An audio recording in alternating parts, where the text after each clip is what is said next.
శుభాస్కర దివాకర నమస్కృతులు అందరూ పరివేషించున్నటువంటి ఈ సభకందరికీ నమస్కారం తెలియజేస్తూ సభకు స్వాగతాన్ని తెలియజేసుకుంటూ జ్యోతిర్వాస్తు విజ్ఞాన సంస్థ ఈ సంస్థ తెలుగు విశ్వవిద్యాలయంలో ఎంఏ జ్యోతిషం మొదటి సంవత్సరం పూర్తి చేసుకున్నటువంటి వాళ్ళందరూ కలిసి మేమేమైనా చేస్తే బాగుంటుంది సమాజానికి అని చెప్పేటటువంటి భావనతోనే అప్పుడు ఒక 50 మంది 40 మంది కూడుకొని చేసినటువంటి ఒక చిన్న ప్రయత్నం వల్ల ఈరోజు 11 సంవత్సరాలు నుండి 12వ సంవత్సరంలోకి అడుగుపెడుతూ ఒక అద్భుతమైనటువంటి జ్యోతిష విజ్ఞాన సంబంధమైనటువంటి పత్రికను నిర్వహిస్తూ విశ్వవిద్యాలయ వ్యవస్థలకు సమాంతరంగా ధీటుగా ఆదివారాల లోపల అద్భుతమైనటువంటి తరగతులు నిర్వహిస్తూ సరి అయినటువంటి జ్యోతిష విద్యా వ్యాప్తి కోసం సామాన్యునికి సరి అయినటువంటి జ్యోతిషం అందాలనేటటువంటి తపనతోని చేసేటటువంటి ఈ కృషికి ఇవాళ 12వ సంవత్సరం మొదలైంది. ఇక బాలాదిష్టాలు ఉండవు. అందుకని ఇది నిజంగా ఉత్సవం. జ్యోతిర్వాస్తు విజ్ఞాన సంస్థ సభ్యులకు అందరికీ తెలుసు, ప్రతి సంవత్సరం ఏదో ఒక అంశాన్ని తీసుకొని ఆ అంశం మాధ్యమంగా మనమందరం పండగ చేసుకోవడం కోసం ఈరోజు ఇక్కడ ఉంటాము అని. ఇవాళ అంతా ఇక్కడ ఆనందమే, అంతా రసస్వరూపమే, అంతా తృప్తే. ఏ అంశంలోనూ లోటు లేదు అనిపించకుండా ఈరోజు అందరితోని ఆనందంగా గడపడం అనేటటువంటిదే పరమావధి. కడుపులో నింపుతారు, బుద్ధిని నింపుతారు, అన్నీ నిండేటటువంటి ఈ పెద్ద సభ. ఇంకా కాసేపు అయితే ఈ సభ మొత్తం నిండిపోతుంది, మనకు తెలుసు. ఈ సభకు ఈ సంస్థకు మూల పురుషుడైనటువంటి వారు ఒకరు ఉన్నారు. తెలుగు విశ్వవిద్యాలయంలో అత్యధికంగా శ్రమ తీసుకొని ఓ 10 సంవత్సరాల పాటు యుద్ధం చేస్తే తప్ప అక్కడ ఎంఏ జ్యోతిషానికి అవకాశం ఇవ్వనటువంటి పరిస్థితుల్లో ఆ యుద్ధాన్ని నిర్వహించి మొత్తానికి ఆ విజయాన్ని సాధించి మనందరినీ తయారు చేసి ఇక్కడ కూర్చోబెట్టినటువంటి ఒక మూల పురుషుడు ఆచార్య సివిపి సుబ్రహ్మణ్యం గారు. తెలుగు విశ్వవిద్యాలయంలో ప్రస్తుతం వారు జ్యోతిష వాస్తు విజ్ఞాన శాఖకు అధిపతిగా ఉంటున్నారు. జ్యోతిర్వాస్తు విజ్ఞాన సంస్థకు లైఫ్ అధ్యక్షుడు కూడా వారిని ఈ సభను నిర్వహించవలసిందిగా, అధ్యక్షత వహించవలసిందిగా వేదిక మీదకి సగౌరవంగా ఆహ్వానిస్తున్నాను. ఆచార్య సివిపి సుబ్రహ్మణ్యం గారు వేదిక మీదకి రావాల్సిందిగా కోరుతున్నాను. వారు ఏమి నిర్వహించినప్పటికీ కూడా ప్రతి విషయంలో ఒక డిసిప్లిన్ ఉండటం అనేటటువంటిది ఉంటుంది. ఈ చట్టుబండలు అనేటటువంటి దాని మూల రూపం చూడాలంటే కొంత నియమబద్ధమైనటువంటి వ్యక్తుల మధ్యలోనే దొరుకుతుంది. జీవితం మీద అటువంటి మేధావులలో మేధావి, రాజనీతిజ్ఞుల్లో రాజనీతిజ్ఞుడు, అధికారుల్లో అధికారి, మాజీ గవర్నర్ సిక్కింగా పనిచేసినటువంటి రామారావు గారిని, వి రామారావు గారిని మనస్ఫూర్తిగా ఈ సభకు ముఖ్య అతిథిగా విచ్చేయమని కోరుతున్నాను.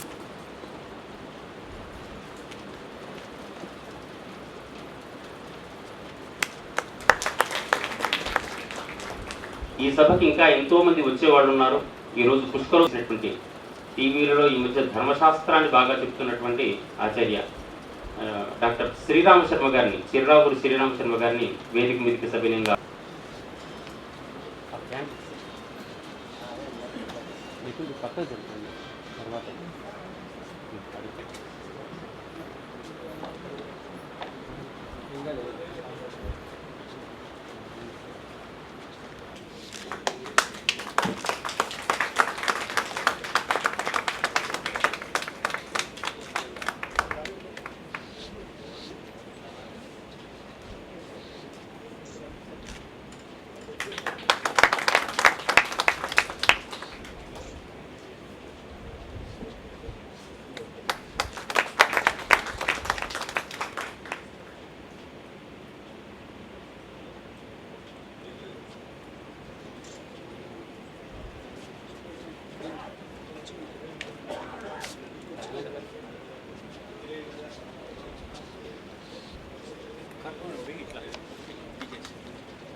గజాననయుతం గణేశ్వరం గజాననయుతం గణేశ్వరం భజామి సతతం సూరేశ్వరం గజాననయుతం గణేశ్వరం భజామి సతతం సూరేశ్వరం శ్రీ గజాననయుతం గణేశ్వరం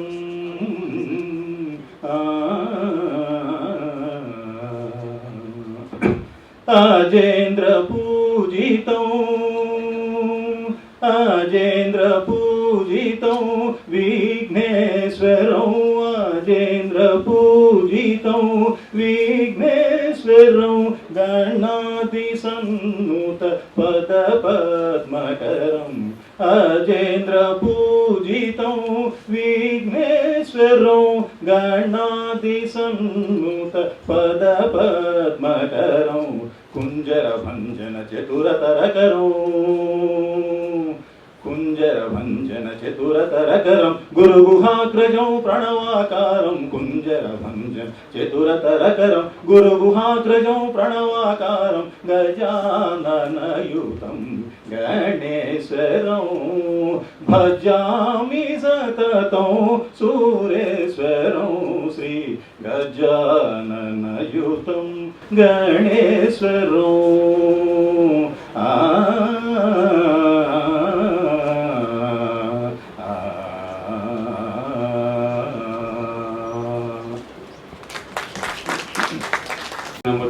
పాటతో ఈ సదస్సు నిర్విఘ్నంగా గజానుని ఆశీస్సులతో నడుస్తుందని భావన చేస్తూ ఇప్పుడే విచ్చేసినటువంటి ప్రముఖులు జ్యోతిష విద్యా వ్యాప్తికి కంకణం కట్టుకొని రామాయణ పారాయణంతోనే జీవితం సాధ్యమవుతుందని చెప్పేసి లోకానికి మార్గదర్శనం వహిస్తున్నటువంటి శ్రీ గౌతమ లలితా మనోహర్ గారిని వేదిక మీదకి సగౌరవంగా ఆహ్వానిస్తున్నాం. శ్రీ మనోహర్ గారు.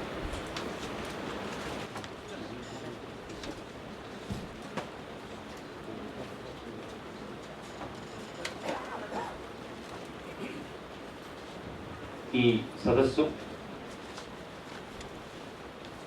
అధ్యక్షులు శ్రీ ఆచార్య సివి సుబ్రహ్మణ్యం గారి మొదటి పలుకులతో ప్రారంభమవుతుంది.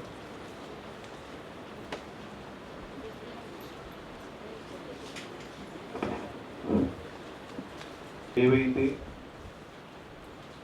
శాంతి ప్రక్రియలు ఉన్నాయో వాటికి సంబంధించి ఫలితాలను సాధించటం భారతదేశం యొక్క ప్రత్యేకత.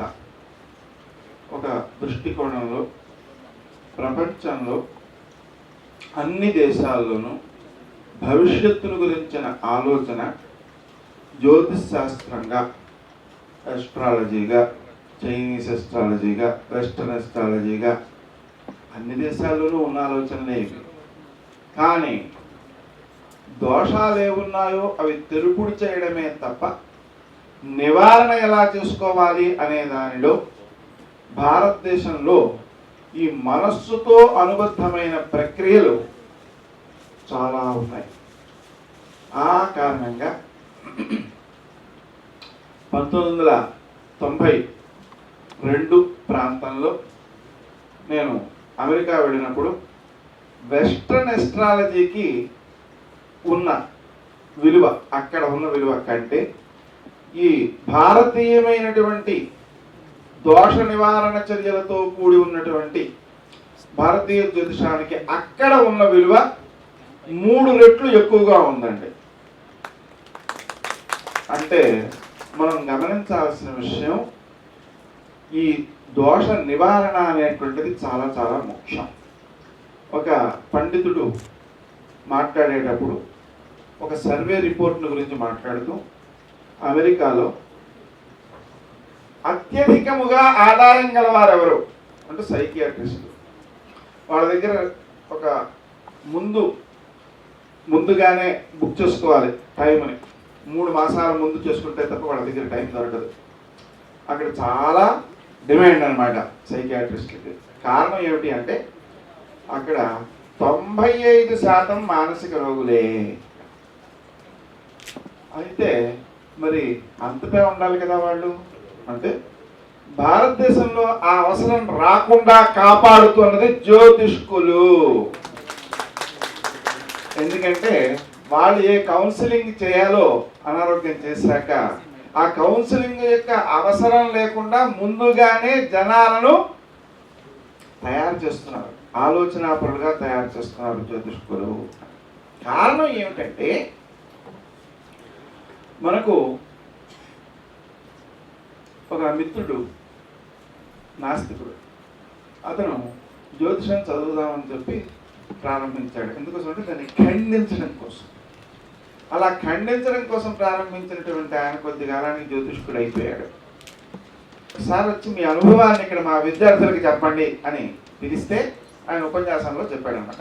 ఏమంటే కారణ వివరణ లేని దండన హింసా ప్రవృత్తిని పెంచుతుంది అని ఒక ప్రయోగంలో రుజువు చేశారు సైంటిస్టులు. ఎలాగంటే ఎదురుండా కూర్చున్నవాడు లాగి లంబిగా కొట్టడం, లేదా నడ్డి మీద కొట్టడం.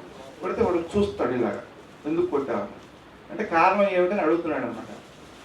అడిగినప్పుడు మాట్లాడకుండా మళ్ళీ కొట్టడం, మళ్ళీ కొట్టడం, మళ్ళీ కొట్టడం. 11వ పర్యాయం కొట్టేటప్పటికి పిస్టల్ చూసుకుని కాల్చేసాక ఎవరు దెబ్బలు తిన్నవాడు. వాడు 11 సార్లు దెబ్బతిన్నాడు, వీడు 11 సార్లు కొట్టాడు. వీడు 11 సార్లు కొడితే వాడు 12 సార్లు కొట్టచ్చు కదా, కాదు, చంపేశాడు. చంపేసినందువల్ల ఏమైంది, వాడు జైల్లో కూర్చున్నాడు, జీవితాంతం ఇబ్బందులు పాలయ్యాడు. అదే ఇలా కొట్టిన తర్వాత ఏమిటి అని చూసినప్పుడు దోమ ఉందండి అక్కడ, అందుకని కొట్టాను అంటే థ్యాంక్ యూ. ఎందుకు అంటే కారణం వివరించాడు. ఈ కారణం వివరించినందువల్ల నే కొట్టుకోవలసిన దోమ నువ్వు కొట్టి పెట్టావు, నాకు సహకారం చేశావు అనే ఉద్దేశంతో ఫ్రెండ్షిప్గా సహకరిస్తున్నటువంటి జ్యోతిషము వేరు వేరు శాస్త్రాలలోని విషయాలను వివరించేదిగా ఉంది. ఎలా? ఉదాహరణకి ఆధునిక వాతావరణ శాస్త్రం ఉందండి, ప్రాచీన వాతావరణ శాస్త్రం జ్యోతిషంలో ఉందండి. ఆధునిక భూగర్భ శాస్త్రం ఉందండి, ప్రాచీన భూగర్భ శాస్త్రం జ్యోతిషంలో ఉందండి. ఇలా మనకు ఎన్నో విషయాలను ఇమిడిపోయే మనస్తత్వ శాస్త్రం ఉంది. మరి జ్యోతిషంలో మనస్తత్వ శాస్త్రానికి చాలా పెద్ద పీట ఉంది. అలాగా అన్ని శాస్త్రాలలోని విషయాలలోనూ కూడా ఈ జ్యోతిషం ఇమిడేలా, అన్ని శాస్త్రాలకి ఉపకరించేలా, అందరి శాస్త్రజ్ఞులకు కరదీపికలా ఉపకరించగలిగిన సామర్థ్యం జ్యోతిషానికి ఒక్కదానికే ఉంది. ఈ అంశాన్ని మనం సమాజంలో తెలుపుడు చేయాల్సిన అవసరం ఉంది. ఎందుకోసం అంటే ఒక 25 సంవత్సరాల క్రితం జ్యోతిషం అంటే ఏంటండి, అక్కడ జోకులు వేసేవారు. అంటే జ్యోతిషం యూనివర్సిటీలో పెట్టారంటే చిలక జ్యోతిషం చెప్పేటువంటి వాడు, చిలక జ్యోతిషం చెప్పేటువంటి వాడు, మాది కూడా పెట్టండి యూనివర్సిటీలో అని అక్కడ కాకుతూన్ అనమాట. ఆ రకమైన స్థితి నుంచి మనం ఈనాడు వేరువేరు శాస్త్రజ్ఞులతో వాళ్ళ శాస్త్రంలో దీని ప్రయోజనం ఎలాగా అనే దృక్కోణంలో పిహెచ్డీలు చేయించే స్థాయి వరకు వచ్చాం. ఉదాహరణకి వాతావరణ శాస్త్రంలోనే మనకు పిహెచ్డీ చేశారు. వాతావరణ శాస్త్రంలో ఉద్యోగం చేసే వ్యక్తి జ్యోతిషం ఎంఏ చేసి జ్యోతిషంలో ఉన్న వాతావరణ శాస్త్రాన్ని అక్కడ వాతావరణ శాస్త్రాన్ని కలుపుకుంటూ, అలాగే మన విద్యార్థులు చాలామంది జ్యోతిర్వైద్యం మొదలైనటువంటి వాటిలో కృషి చేస్తూ ఉన్నారు. పిహెచ్డీలు సుమారుగా 7-8 వచ్చాయి. అలాగే యోగము జ్యోతిషము కలిపి ఒక పిహెచ్డీ. ఇలాగా మనకు వేరు వేరు శాస్త్ర రంగాలలో ఇది ఎలా ఇమిడిపోతుందో, ఎలా అవతల శాస్త్రానికి ఉపకరిస్తుందో తెలిపే రీతిలో కృషి సాగుతూ ఉంది.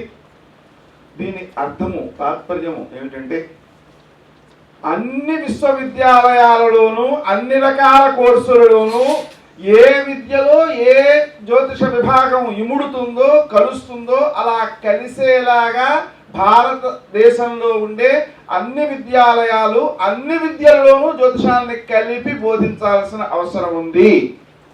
అలాంటి భావన అందరికీ తెలుపుడు చేయాల్సిన అవసరం ఉంది, దాని అర్థాన్ని అవగతం చేయాల్సిన అవసరం ఉంది అనేటువంటి ఉద్దేశంతో ఈ ప్రయత్నాలు జరుగుతూ ఉన్నాయి. మీరంతా కూడా ఆ విధంగా సహకరిస్తూ నిత్య జ్యోతులుగా వెలుగొందుతూ నలుగురికి మార్గదర్శనం చేస్తూ అందరి జీవితాల్లో ఆనందాన్ని నింపాలని మనసారా కోరుతూ ఆనంద స్వరూపులందరికీ మరోసారి వందనాలు.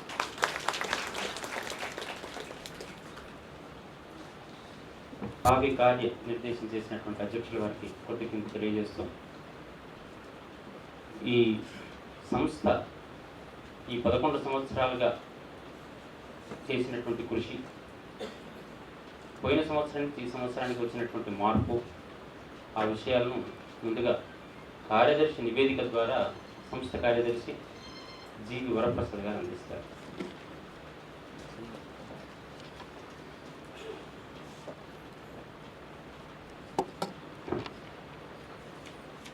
గౌరవనీయులు సంస్థ అధ్యక్షులు ఆచార్య శ్రీ సివి సుబ్రహ్మణ్యం గారికి మరియు ఇతర పెద్దలకు, జ్యోతిష అభిమానులకు అందరికీ సుస్వాగతం.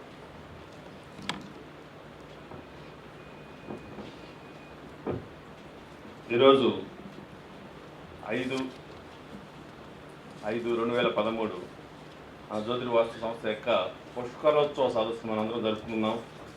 ఈ సభకు విచ్చేసిన కార్యవర్గ సభ్యులకు, సర్వ సభ్యులకు అందరికీ మరొకసారి సుస్వాగతం. ప్రస్తుత కార్యవర్గం 29 జనవరి 2014 జరిగిన సర్వ సమావేశంలో తిరిగి ఎన్నికైన విషయం అందరికీ విదితమే. ఈ కార్యవర్గము క్రిత సంవత్సరం ఏప్రిల్ 29వ తేదీ వైద్యం జ్యోతిషం అనే సదస్సును ఇదే ప్రాంగణంలో నిర్వహించడం జరిగింది. ఆ సందర్భంగా విడుదల చేసిన వైద్యము జ్యోతిష్యం అనే సంచిక జ్యోతిష విద్యార్థులందరికీ ఎంతో ఉపయోగంగా, మార్గనిర్దేశంగా ఉంది. దీనికి కారణం మీరందరూ రాసిన వ్యాసాలే. అందరికీ కృతజ్ఞతలు తెలియజేస్తున్నాను. ఈ కార్యవర్గం తిరిగి ఎన్నికైన నాటి నుండి నేటి వరకు మనం సాధించిన ప్రగతిని, ఇతరమైన విషయాలను మీతో పంచుకుంటున్నాను. జ్యోతిష విద్యా వ్యాప్తి విషయంలో జ్యోతిష్యంపై విద్యార్థుల్లో సరైన అవగాహన కల్పించే సదుద్దేశంతో మన సంస్థ చక్కటి ప్రణాళికను రూపొందిస్తూ వివిధ కోర్సుల్లో నిష్ణాతులైన అధ్యాపకులతో దివ్యజ్యోతి హై స్కూల్ నారాయణగూడ హైదరాబాద్ నందు ఈ క్రింది అంశాల్లో క్లాసులు నిర్వర్తిస్తున్నాం. అవి ఆదివారం మాత్రమే నిర్వర్తిస్తున్నాం.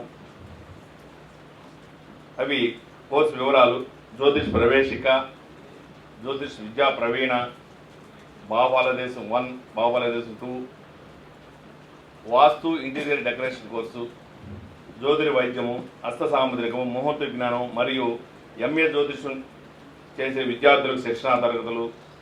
ఈ తరగతులు ప్రత్యక్షంగా, పరోక్షంగా మన కార్యవర్గ సభ్యులు, ఇతర సభ్యుల సహకారంతో నిర్విఘ్నంగా నిర్వహిస్తున్నాం.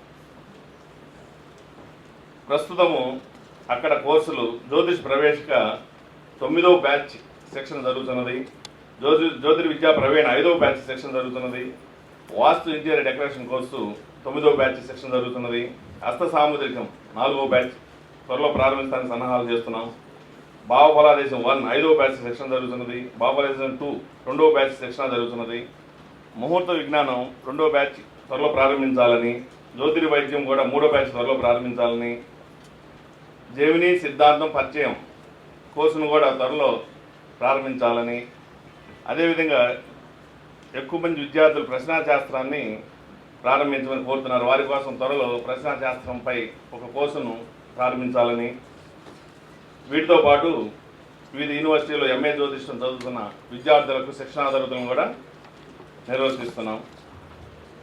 ఈ కోర్సులన్నింటిలోనూ ప్రతి కోర్సుకి సుమారుగా 30 నుండి 40 మంది విద్యార్థులు ఆసక్తితో హాజరవుతున్నారు, అభ్యసిస్తున్నారు. మనం నిర్వహించే కోర్సులు హైదరాబాద్ నుండే కాకుండా వివిధ జిల్లాల నుంచి కూడా ఆదివారం ఈ ప్రాంగణంలోకి వచ్చి ఈ తరగతులకు హాజరవుతున్నారు. సంస్థ గుర్తింపు మరియు ఆదరణ ఈ బోధన వల్ల అధికంగా లభిస్తున్నది. సంస్థకు లభించిన ఈ గుర్తింపు, ఆదరణ, మంచి పేరు అంతా సరస్వతి కటాక్షం, గురువులు, పెద్దల ఆశీస్సులు, సభ్యుల సహాయ సహకారాల వల్ల మాత్రమే జరుగుతుందని తెలియజేస్తున్నాను. ఈ ప్రక్రియలో సహకరిస్తున్న అందరికీ హృదయపూర్వక ధన్యవాదాలు తెలియజేస్తున్నాను. ఈ సందర్భంగా బోధనకు అనువైన ప్రదేశాన్ని అందించడంలో సహకరిస్తున్న శ్రీ టి కిషన్ రావు మరియు శ్రీ చంద్రశేఖర్ గారికి, Shri Chandrashekar correspondent Divyajyothi school high school Narayanaguda వారికి ప్రత్యేక కృతజ్ఞతలు తెలియజేస్తున్నాను. సంస్థను విస్తరించే ప్రక్రియలో మొట్టమొదటిగా విద్యా వ్యాప్తి ఈ మధ్య పూర్తి అవ్వడం జరిగినది. ఇక సదస్సుల విషయానికి వస్తే, జ్యోతిర్ వాస్తు విజ్ఞాన సంస్థ గత సంవత్సరం కాలంలో సంస్థ అధ్యక్షులు ఆచార్య శ్రీ సుబ్రహ్మణ్యం గారి తండ్రి గారైన కీర్తిశేషులు అనంత పద్మశాస్త్రి గారి స్మారకోపన్యాసం సుందరయ్య విజ్ఞాన కేంద్రం బాగలేంపల్లిలో హైదరాబాద్లో జరిగింది. ప్రముఖ జ్యోతిష విద్వాంసులు మంత్రశాస్త్రవేత్త కీర్తిశేషులు వివిఎన్ శర్మ గారి సంతాప సభను అరోరా డిగ్రీ కాలేజీలో ఆడిటోరియంలో నిర్వహించుకోవడం జరిగింది. అదేవిధంగా పొట్టి శ్రీరాములు తెలుగు విశ్వవిద్యాలయం మినీ ఆడిటోరియంలో విశ్వవిద్యాలయ జ్యోతిష వాస్తు శాఖతో కలిపి ముహూర్త విజ్ఞానం సాధకవాదాల అంశంపై అంతర్జాతీయ సదస్సులు 2 రోజులు నిర్వహించిన ఘనత కూడా ఈ సంస్థకు దక్కినది. మన జ్యోతిర్ వాస్తు విజ్ఞాన సంస్థ చెందిన 14 మంది విద్యార్థులు PhD చేస్తున్నారు. వీరందరూ త్వరగా పరిశోధన గ్రంథాలను సమర్పించడానికి సిద్ధంగా ఉన్నారు. త్వరలో వీరందరూ డాక్టరేట్ పట్టా పొందాలని మనస్ఫూర్తిగా కోరుకుంటున్నాను. నెక్స్ట్ పత్రికా విషయం వచ్చేసరికి జ్యోతిర్ వాస్తు విజ్ఞాన పత్రిక ఉన్నది మనకు. మన సంస్థలో విడుదలే జ్యోతిష మాస పత్రిక మన జ్యోతిర్ వాస్తు విజ్ఞానం. ఈ పత్రికలో ఎంతోమంది చక్కటి వ్యాసాలు రాస్తూ పరిశోధన చేస్తూ ఎంతో ఉపయోగకరంగా స్ఫూర్తినిస్తూ అభిమాన మండలం పొందుతున్నారు. ఈ పత్రిక సుమారుగా 1500 పైకి సభ్యులను కలిగి ఉన్నది. జీవితకాల సభ్యులు సుమారుగా 500 మంది ఉన్నారు. ఇది మన సంస్థ యొక్క ప్రగతికి ఒక నిదర్శనం. మనందరి బాధ్యతగా పరిశోధాత్మక వ్యాసాలను పత్రిక సహకరించాలని, సకాలంలో అందించాలని అందరినీ కోరుకుంటున్నాం. ఈ పత్రికలో వ్యాసాలు రాస్తున్న అందరికీ ఈ సందర్భంగా ప్రత్యేక అభినందన తెలియజేస్తున్నాం. పత్రికకు ఆర్థిక పుష్టిని కలిగజేయడానికి తగిన ప్రకటనలు అందించవలసిందిగా, జీవిత సభ్యుల సంఖ్య పెంచడానికి కృషి చేయాల్సిందిగా అందరినీ ఈ సందర్భంగా కోరుతున్నాను. ఇది జ్యోతిష పరిచయం ఉన్న ప్రతి వారి బాధ్యతగా గుర్తు చేస్తున్నాను. ప్రస్తుతం సంస్థ యొక్క ఆర్థిక స్థితి 27 లక్షలకు పెరిగినది. గత సంవత్సరం కన్నా 8 లక్షల ఆదాయం పెరిగినది. ఇంకా మనకు రావాల్సిన పైకి సుమారుగా 2 లక్షలు ఉన్నది. ఈ ఆర్థిక అభివృద్ధి మన గురువర్యులు ఆచార్య శ్రీ సివి సుబ్రహ్మణ్యం గారి ఆశీస్సులు, మీ అందరి ఆదరాభిమానాలు, సహాయ సహకారాలు మరియు మనందరి పుణ్యఫలం. ఈ క్రిందటి సభలో ప్రకటించిన మహారాజ పోషకులుగా ఆర్థిక సహాయం చేసిన వారికి ఈ సభాముఖంగా ధన్యవాదాలు తెలియజేస్తున్నాను. ఇటువంటి ఆర్థిక సహాయం చేసి సంస్థ యొక్క పురోభివృద్ధికి పాటుపడతారని అందరినీ ఆశిస్తున్నాను. జ్యోతిర్ వాస్తు సంస్థ ఎదుగుదలలో భాగంగా పరిశోధనకు, పాఠ్యబోధనకు, గ్రంథాలయాల తదితర కార్యక్రమాల కోసం సొంత ప్రాంగణం ఏర్పాటు చేసుకోవడం కోసం ప్రయత్నాలు చేస్తున్నాం. త్వరలో ఆ ఏర్పాటు కూడా జరుగుతుంది. దీనికి కూడా ఆర్థిక సహకారం సభాముఖంగా అందరినీ కోరుతున్నానండి. అంటే జ్యోతిర్ వాస్తు విజ్ఞాన సంస్థకు సొంత ప్రాంగణం ఏర్పాటు చేసుకోవాలని అతి త్వరలో దానికి నిర్ణయం చేయబోతున్నాము. దానికి మీ అందరి సహకారం మరలా కోరుతున్నాము. మన సంస్థ యొక్క నూతన ప్రణాళికలు విద్యార్థుల కోరిక మేరకు పంచాంగ గణితము, అష్టావర్గు, జాతక విశ్లేషణ, జెమినీ పద్ధతి, ప్రశ్న, వాస్తు ఇంటీరియర్ డెకరేషన్ అడ్వాన్స్డ్ కోర్సు త్వరలో ప్రారంభించాలని భావిస్తూ ప్రణాళికను సిద్ధపరుస్తున్నాం. జ్యోతిర్ వాస్తు విజ్ఞాన సంస్థలో జెమినీ, కేపీ, నాడి జ్యోతిషాల్లో పరిశోధన జరగాలని, ఆన్లైన్ జ్యోతిష్యం క్లాసెస్ నిర్వహణ జరపాలని నిర్ణయించడం జరిగింది. జ్యోతిర్ వాస్తు విజ్ఞాన పత్రికను ద్విభాషా పత్రిక కూడా మార్చేందుకు ప్రయత్నాలు చేస్తున్నాం. త్వరలో సంస్థకు సంబంధించిన వెబ్సైట్ను కూడా అందుబాటులోకి తీసుకొచ్చే ప్రయత్నం చేస్తున్నాం. గత సదస్సులో తీసుకున్న నిర్ణయాల్లో మన పత్రికలో వచ్చిన వ్యాసాలను పుస్తక రూపేణ ప్రచురించడం అనే కార్యక్రమం భాగంలో మరికొన్ని గ్రంథాలు సిద్ధమవుతున్నవి. ఈ సదస్సులో ఆచార్య శ్రీ సివి సుబ్రహ్మణ్యం గారు రచించిన ఆనంద విజ్ఞానం అనే గ్రంథము, అదేవిధంగా డాక్టర్ సాగి కమలా శర్మ గారు రచించిన దానం విధానం అనే గ్రంథం కూడా ఈ సదస్సులో ఆవిష్కరింపబడుతుంది. కీర్తిశేషులు విపిఎన్ శర్మ గారి జయంతి సందర్భంగా ప్రతి సంవత్సరం సంస్థ నుండి స్మారకోపన్యాసాన్ని, పురస్కారాన్ని ఇద్దామనే భావంతో కొంత ధనం వారి కుటుంబ సభ్యుల సహకారంతో తయారు చేయడం జరిగింది. జ్యోతిషాభిమానుల సహకారంతో ఇటువంటి కార్యక్రమాలు నిర్వహించేందుకు సంస్థ ప్రణాళికను సిద్ధం చేస్తుంది. చివరగా బోధన, పరిశోధన, ప్రచురణ, ప్రచారం, పండిత సత్కారం వంటి ప్రత్యేక పంచరత్నాలను మన హృదయంలో నింపుకొని విస్తరించిన జ్యోతిర్ వాస్తు విజ్ఞాన సంస్థ కార్యకలాపాలు రాష్ట్ర మరియు దేశ విదేశాల్లో విస్తరించాలని, ఈ సంవత్సరం జ్యోతిష విద్యాలయం స్థాయికి తీసుకురావాలని జ్యోతిష పండితులకు అభిమానులకు జ్యోతిష పండితుల మరియు అభిమానుల యొక్క ప్రగాఢ కోరిక. ఈ సంకల్ప సిద్ధికి సభ్యులందరూ మనస్ఫూర్తిగా కృషి చేయాలని కోరుకుంటున్నాం.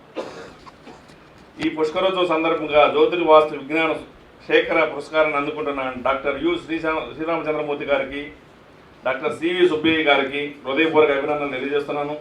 అదేవిధంగా జ్యోతిర్విద్యా పోషణ పురస్కారాన్ని అందుకుంటున్న శ్రీ కుప్ప ఆంజనేయ శాస్త్రి గారికి, డాక్టర్ ఎన్విఆర్ఏ రాజా గారికి, శ్రీ కొట్టువాడ రాజేశ్వరరావు గారికి, పెడపతి పంచాంగ రచయితలు ప్రత్యేకంగా అభినందనలు తెలియజేస్తున్నాను. అదేవిధంగా ధర్మ మర్మజ్ఞ అనే ప్రత్యేక బిరుదుతో సన్మానాన్ని అందుకున్న డాక్టర్ శ్రీరామ శర్మ గారికి మనస్ఫూర్తిగా అభినందనలు తెలియజేస్తున్నాను.